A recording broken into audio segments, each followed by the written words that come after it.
sociaux. Aujourd'hui, petit unboxing. On va découvrir ensemble le secret de mon père. Mais avant de commencer, l'unboxing d'aujourd'hui est une présentation des cafés ludiques Soirée de jeu. Soirée de jeu, c'est la place pour un agréable moment autour d'un jeu de société, accompagné d'un des plats de leur menu varié allant des entrées au dessert en passant par les collations et d'une belle variété de breuvages pensés pour ne pas casser le rythme de vos parties.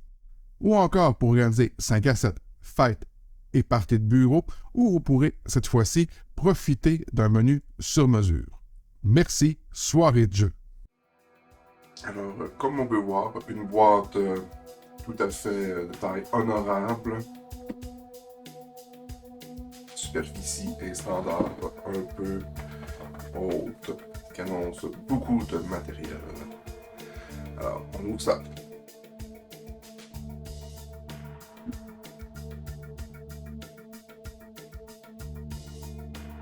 On commence par le livre de règles. Il fait un peu de papier légèrement texturé, ça rappelle le vieux papier. On voit ici un caractère, une police de caractère de bonne taille, des illustrations, quand même une foire aux questions et les crédits. On continue ici un petit peu de protection. Alors ici, on a les chroniques de la ville. Ça doit être pour permettre le mode narratif du jeu. Alors, on a ce qui pourrait ressembler à un plateau. Comme à mon habitude, je n'ai pas lu les règles, je ne me suis pas mis à jour sur les règles avant l'unboxing. On voit comme plein de choses qui semblent dire qu'il y a des lieux de production et diverses pages. Si on passe d'une page à l'autre, je sais pas, je pense que ça a l'air d'évoluer, ça semble être relativement similaire. Si on va là, petite évolution quand même. On continue. Ouais, on peut voir qu'il y a une évolution intéressante.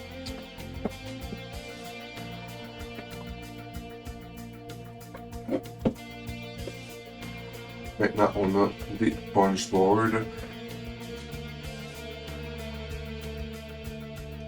Sûrement à amener des ressources de plus ou des objectifs de plus. Ça fait référence à certaines places. Je sais que Le secret de mon père est un jeu narratif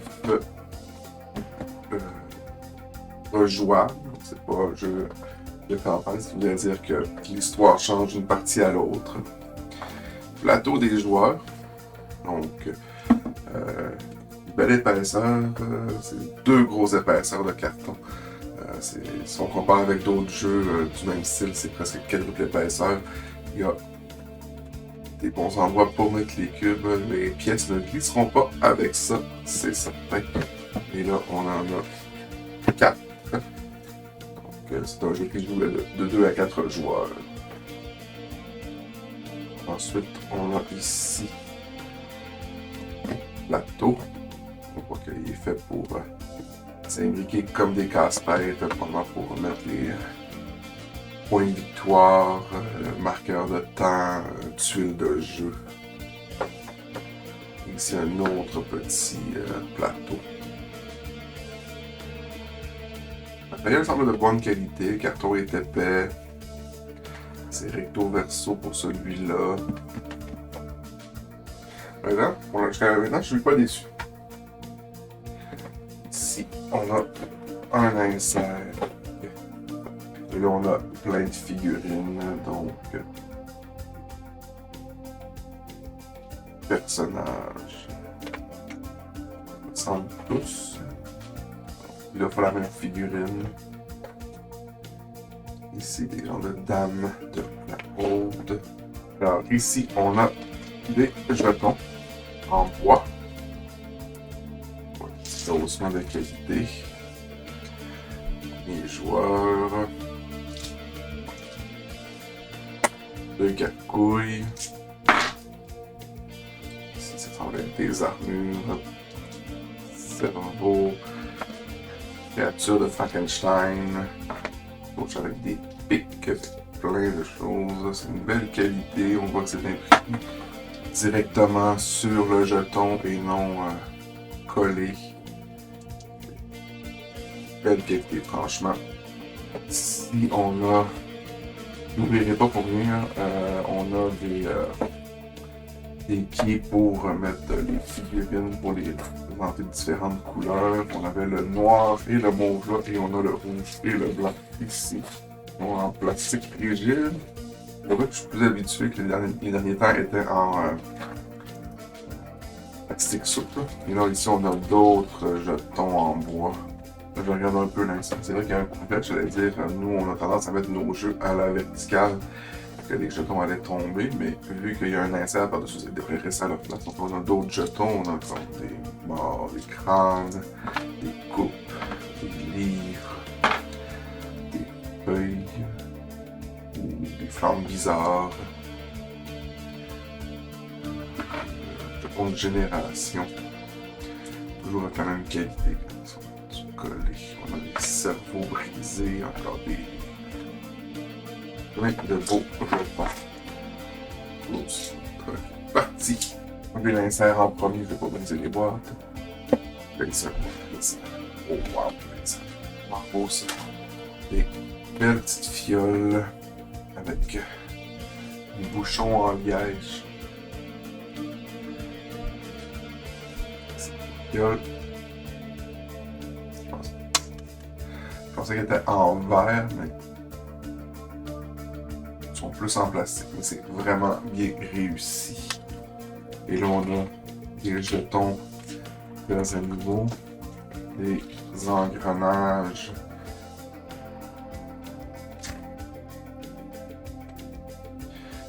Les engrenages, et vous les voyez, vous les entendez tout en métal. Et là, on n'a pas que une forme d'engrenage, on en a plusieurs. C'est pas de la diversité.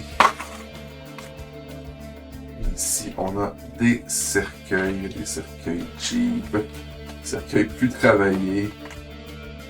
Alors, on a des pièces, comme vous pouvez l'entendre, elles sont aussi en métal. On a des gros fans, des pièces en métal pour la simple et bonne raison que le poids rajoute quelque chose quand on manipule les... C'est des pièces de quand même bonne grosseur, tous la même valeur, avec un bon poids.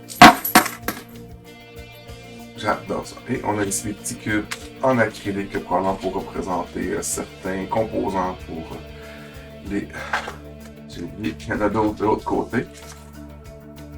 Et là, si de ce côté-ci, on a des pièces de 5. De l'autre côté, nous avons des pièces de pin. Voilà. En métal ici, de bonne grosseur aussi. Pièces, les potions. On va aller chercher cet insert-ci qui semble avoir des cartes. On a des cartes identifiées A.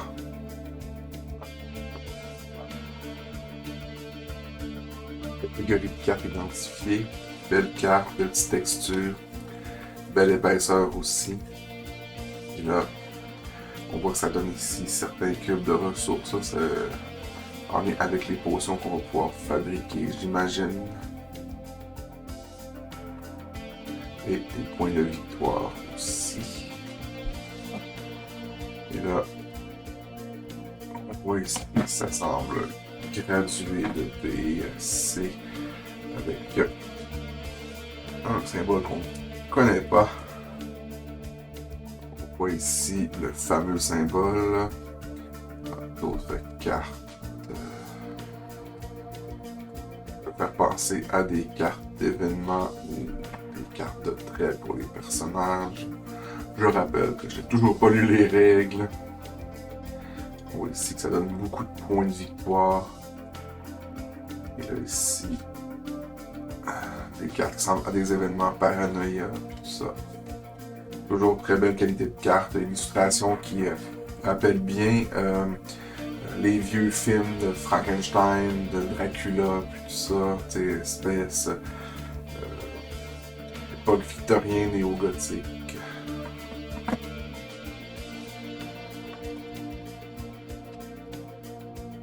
On va aller voir les fameuses boîtes qui sont ici.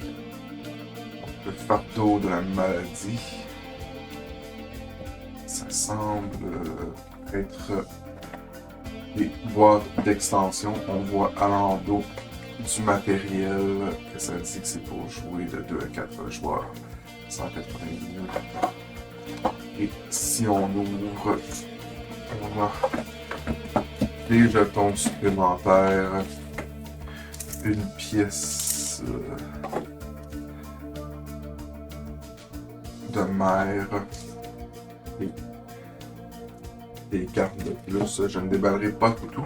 Je veux me garder un peu des surprises supplémentaires. Nous serons fait qu'on a joué avec plusieurs modules d'extension. Si on fait le jeu de base, on rajoute un module, on rajoute un module, on rajoute un module, et c'est plaisant d'avoir la... ici on a d'autres cartes qui semblent en lien avec les événements qu'on a eu. Et tout au fond, on a un autre insert pour ranger les choses. C'est ici. Un insert de Game Trace qui est toujours un gage de qualité. Quelques jeux qui utilisent les inserts de cette compagnie-là et on est toujours satisfait. Et là, les dernières cartes. Ici, le fameux tuto. On voit beaucoup de texte. Ceux qui sont pas à l'aise avec plusieurs langues, ben on sait que le jeu original est en anglais, mais que Origame a eu les droits de traduction. Alors on peut l'avoir en anglais et en français. Alors c'était le unboxing du Secret de mon père, un jeu de placement et de gestion de ressources narratif rejouable. J'espère que vous avez été aussi intéressé que moi à découvrir les composantes. Venez nous voir sur Twitch quand nous y jouerons. Bon jeu! Si vous avez aimé cette vidéo, n'oubliez pas de nous donner un pouce bleu. Vous voulez en voir plus? Abonnez-vous et activez toutes les notifications pour être informé lorsque notre contenu est mis en ligne. Parce que on est plutôt chaotic good sur YouTube. On vous propose d'autres vidéos dans le même style, à gauche et à droite. Et comme vous aimez les jeux de société, venez vous asseoir à notre table tous les mardis 13h ainsi que les samedis et dimanches 20h pour vivre des parties en temps réel et interagir avec nous sur Twitch TV. On est game!